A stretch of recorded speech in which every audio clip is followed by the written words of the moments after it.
real loss of their assets, the toxic assets that they're holding, they're letting them make up what they want. Come up with fictitious numbers, and you're going to start seeing bank stocks going up again. It's fake.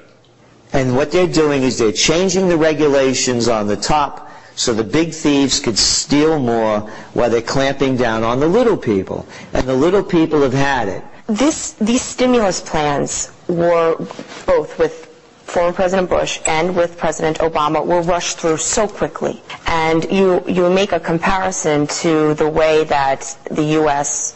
launched the war in Iraq with this urgency. Well, they push it through so the people are kept off guard. They put fear into the people's hearts. Fear. Remember the mushroom cloud that was going to explode if we didn't act very quickly with Iraq?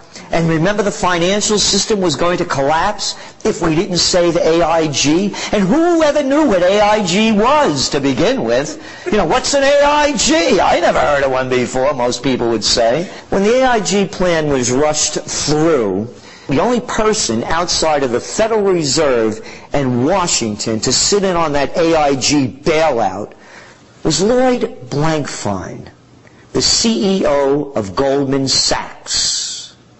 Goldman Sachs got $13 billion of taxpayer money so they wouldn't take a loss on the AIG bailout because they bet bad with AIG. Oh, and who was the Treasury Secretary at the time? Oh, former CEO of Goldman Sachs, Henry Paulson. Oh, and who did Obama bring in to run AIG now for the government? Oh, Ed Liddy. And where's Ed Liddy from? Goldman Sachs. The fix is in, the game is rigged. Forget about calling this government. Wall Street has hijacked Washington. So now what? We need a revolution. And we're going to be talking about that more in the future. And we're going to be announcing our plans for revolution in the coming weeks. And they're going to be much greater than the Tea Parties or the tax revolts. My morality and the way I was raised, there are two things in the moral code that are against everything that I was taught. And forgetting about the religiosity of it, but just about the morality of it. The first is that you don't kill innocent people. And the United States is involved in killing innocent people both in Iraq and Afghanistan. The facts speak for themselves. It has been proven that Saddam Hussein did not have weapons of mass destruction nor ties to Al-Qaeda. Yet the United States is still waging war in Iraq.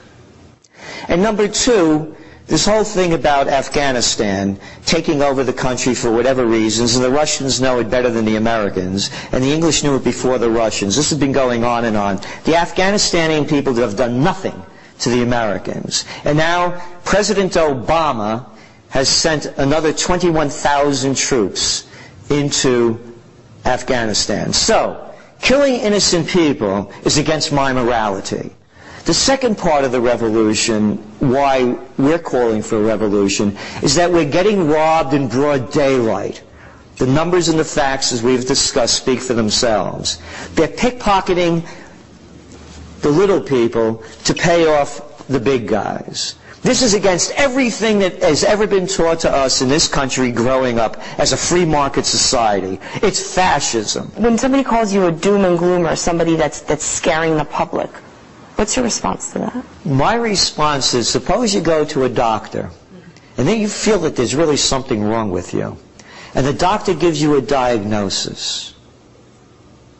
And the diagnosis may be cancer. Do you call the doctor a gloom and doomer? It's the fact. People better grow up. The ship has hit the iceberg. It's sinking. We're telling people, just as the doctor would tell the patient, look, there are ways out of this, but first we have to recognize what the disease is. And then we're going to have to be very inventive about trying to attack it in a number of different ways. We could go through complementary medicine, we could go through traditional, we could go through a combination of things. But you respect what the doctor is saying, and you don't call him a gloom and doomer. It's a childish response that people have that want to believe that they have a new leader, and the new leader will lead them down the yellow brick road of happiness, rather than understanding there's nobody behind the curtain. It's the Wizard of Oz. They better grow up. Nobody's going to save them. So when we put out the information, we're saying, this is the direction things are going in. This is where we believe it's going to end up. Here are some strategies to consider so you don't go down with the ship.